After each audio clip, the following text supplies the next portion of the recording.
అంటే పార్టీ కండవాలు కాదట, ఉత్తగానే పెద్ద మనుషులు లెక్క పోయిరట కలవనికి. అప్పుడు కండవ కప్పినట్టు. ఇక ఏం చెప్తున్నారంటే మేము పార్టీ మారలేదు, బీఆర్ఎస్ పార్టీలోనే కొనసాగుతున్నాము. ఈ పార్టీ మారినటువంటి ఎమ్మెల్యేలు చెప్తున్నటువంటి డైలాగు. పార్టీ మారలేదు, బీఆర్ఎస్లోనే కొనసాగుతున్నాం, బీఆర్ఎస్లో ఉన్నామని చెప్పి వీళ్ళు చెప్తున్నటువంటి మాట.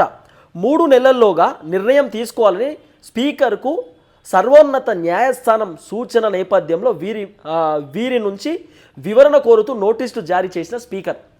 సుప్రీంకోర్టు ఇచ్చినటువంటి తీర్పుకు సంబంధించిన వ్యవహారంలో స్పీకర్ సారు ఈ ఎమ్మెల్యేలు పార్టీ మారినటువంటి వ్యక్తులకు నోటీస్ జారీ చేసిండు. ఏమని?